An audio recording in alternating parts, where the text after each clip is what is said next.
খাদ্যই মানবদেহের প্রধান উপাদান। বন্ধুরা, খাদ্য খেতে আমরা সবাই পছন্দ করি। কে না চায় প্রতিদিন নূতন নূতন আইটেম খেতে। বন্ধুরা, চলে আসলাম নতুন একটি আইটেম নিয়ে। আজকের রেসিপিতে রয়েছে বন্ধুরা চিংড়ি মাছ, ডিম, কাঁকড়া,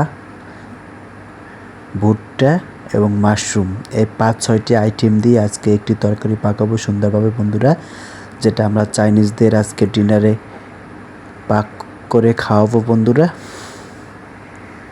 দেখুন কতগুলো আইটেম দিয়ে একটি তরকারি আজকে হবে রেসিপি।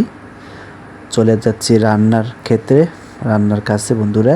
কড়াই গরম করে সেখানে দিয়ে দিচ্ছি পেঁয়াজ কুচি, রসুন কুচি, আদা কুচি।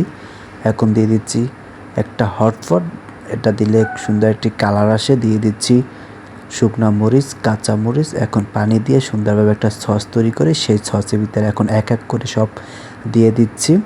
ভুট্টা দিলাম, কাঁকড়া দিলাম, সবগুলো এক এক করে দিয়ে দিচ্ছি বন্ধুরা। এরকম সুন্দর সুন্দর রেসিপি পেতে আমার পেজটি সবাই একটু ফলো করে রাখুন ফাঁকে বন্ধুরা। হালকা একটু ঢেকে দিয়েছিলাম, ঢেকানোর পরে দেখুন জলটা একটু শুকিয়ে এসেছে আর সব সেদ্ধ হয়ে গেছে। এখন পরে ডিমগুলো ছেড়ে দিচ্ছি বন্ধুরা। কত সুন্দর একটা তরকারি বন্ধুরা, দেখুন কে না খেতে চায়। এরকম রেসিপি দেখতে দেখতে সবাই পাশে দেখুন। Bye bye.